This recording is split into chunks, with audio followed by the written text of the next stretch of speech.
Test 6. Section 1. You will hear a woman phoning the local council about an abandoned vehicle.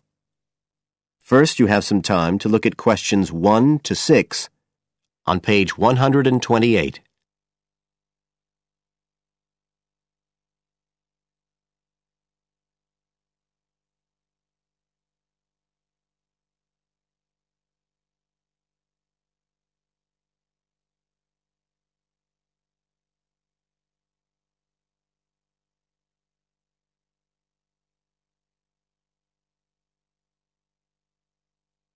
You will see that there is an example which has been done for you. On this occasion only, the conversation relating to this will be played first. Environmental Health Department, Paul speaking. Oh, hello. I wanted to report a vehicle that's been left parked near where I live. I think it's been abandoned. I wondered if the council could arrange to get it towed away. Have I got through to the right department? Yes, you have. If I could just take a few details. Your name, please? Mrs. Shefford. Thank you. The caller's name is Mrs. Shefford, so Mrs. Shefford has been written in the space. Now we shall begin. You should answer the questions as you listen, because you will not hear the recording a second time. Listen carefully and answer questions 1 to 6.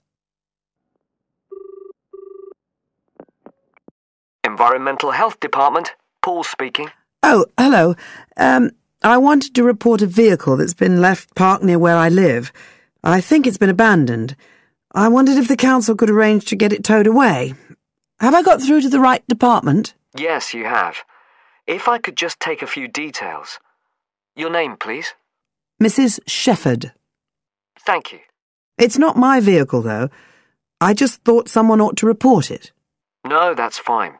What I need to do is take some details first, then we can decide what to do about the problem. Oh, I see. So the next thing I need to know is your address. Right, it's 41 Lower Green Street. Yes? Barrowdale. And the postcode's WH4 5JP. Fine. And if I could just ask for a telephone number? It's 01778 552387. I'm out quite a lot, but you can just leave a message on the answer phone if you need to. Or I could give you my mobile number. That's all right, don't worry.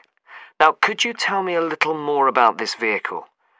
You say it's been abandoned. Well, it certainly looks like it. Can you give me an idea of where it is? Yes, it's near the main road that goes through Barrowdale. Is that the A69? Yes, that's right. Now, there's the primary school just towards the end of the village, and then next to that, next to the children's playground, there's a field, and it's in there. Oh.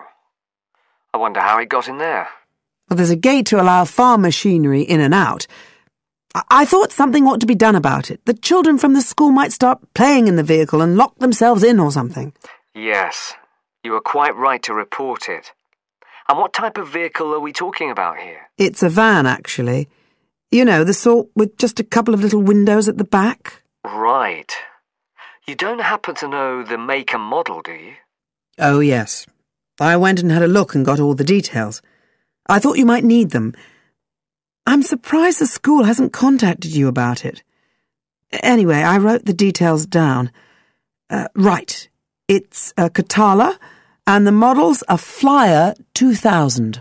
Is that Flyer? That's right. Very good. And the colour? Well, it's not all that easy to see because it's absolutely filthy. And actually, it looks as if it's had a paint job at some stage.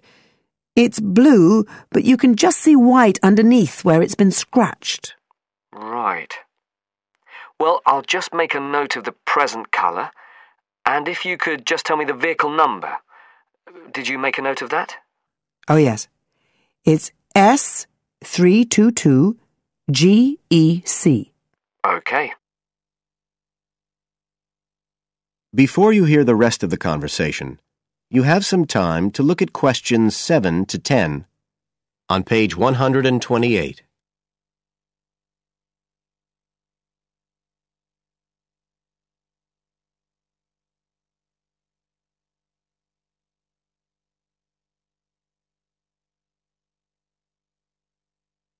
Now listen and answer questions 7 to 10.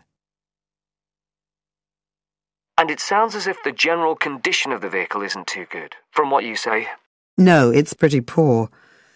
It wouldn't be drivable. It's got a flat tire and there's a crack in the windscreen. I reckon someone just wanted to get rid of it. That's usually the way. It's been there for nearly a week.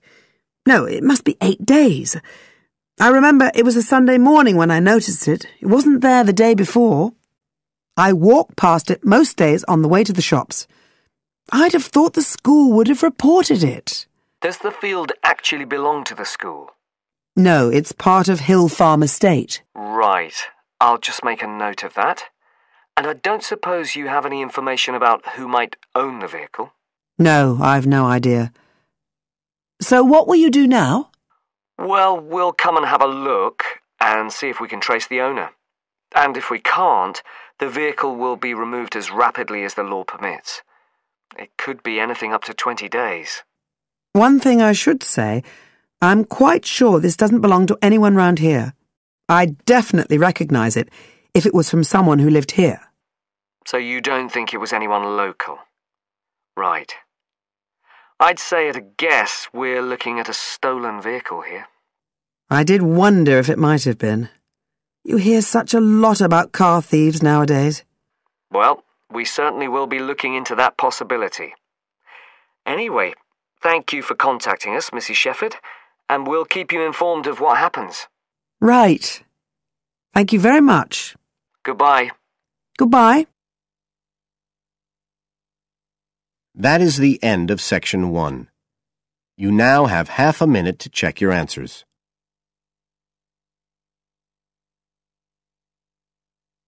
Section 2. You will hear a tour guide talking to a group of tourists who are visiting a historic town on the east coast of the USA. First, you have some time to look at questions 11 to 17 on page 129.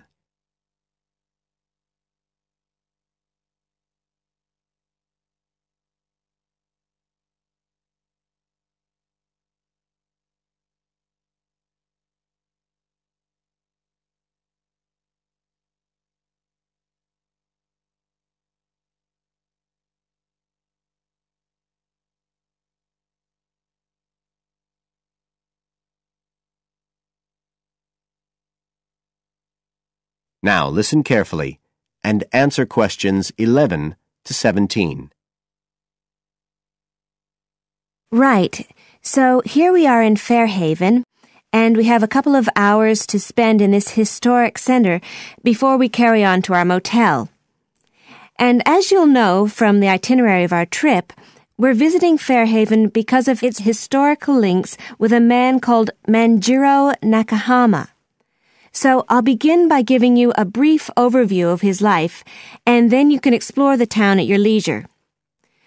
Well, Manjiro Nakahama, as he was then known, was born in 1827 in a village by the sea in what is now Toshishimazu in Japan.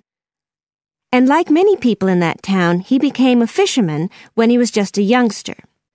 One day in 1841, when he was just 14 years old, he and some others were fishing far off the coast of Japan when they were caught in a storm and shipwrecked on a small deserted island. They had to wait for 6 months before they were rescued by an American whale ship that had stopped at the island by chance. 4 of the 5 Japanese were put ashore in Hawaii, but Manjiro had become friends with the captain, William Whitfield, who came from the town of Fairhaven, where we are now, and he chose to remain aboard and to return with the boat to the USA. So Manjiro unwittingly became the first Japanese ever to set foot on American soil.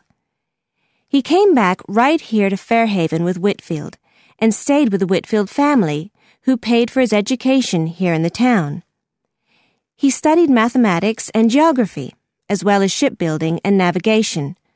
But he missed his mother and his own country, and eventually he went back to Japan, where he had a responsible position as a university teacher, and also served an invaluable role as interpreter during the initiation of relations between Japan and the United States in the middle of the 19th century.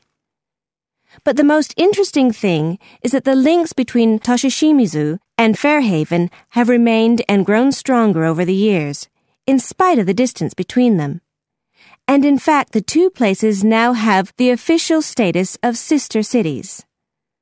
Both places are ports, so in fact the inhabitants have a lot in common.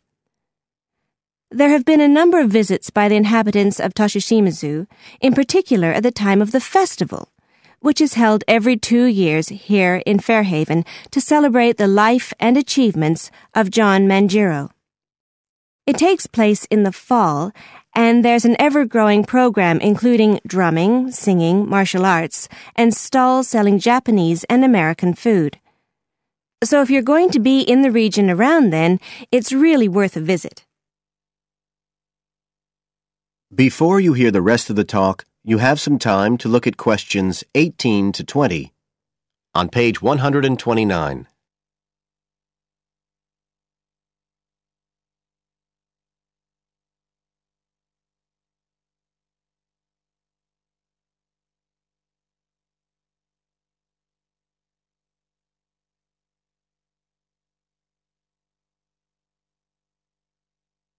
Now listen and answer questions 18 to 20. Now, many of the buildings that Manjiro Nakahama knew in Fairhaven are still standing today. And so if you'd just like to hand round some copies of this map, I'll suggest the best route to follow to see them. Okay, so if you look at the bottom of the map, you can see the Millicent Library, and that's where we are now. Now, to follow the John Manjiro Trail, you go out of here along Center Street and then head up Main Street until you get to Pilgrim Avenue. Go down there and turn right at the end. Go straight on, and just on the corner with Oxford Street, you'll see a 2-story house. This is the Whitfield family house, and this is where Manjiro first stayed when he came to Fairhaven. It's still a private residence, so please respect the owner's privacy. Okay, now if you carry on along Oxford Street, then turn left at the end, you'll come to North Street, and about halfway down there is what's known as Old Oxford School. This was the very same school that Manjiro attended when he lived here. It was considered to be the best school in town because of the quality of the building. Unusually, it was built of stone, and the quality of the teaching. Nowadays, it's usually closed, except on special occasions. Go on to the end of North Street and turn the corner onto Adams Street. If you follow the road down back towards the library, you go round a couple of sharp bends, and on the second of these, you can see the School of Navigation, which Manjiro also attended. And if you follow the road on, you'll soon find yourself back here at the library. And I'd suggest you spend some time looking around that too, if you have any time left. Right. Now, does anyone have any questions? That is the end of section 2. You now have half a minute to check your answers.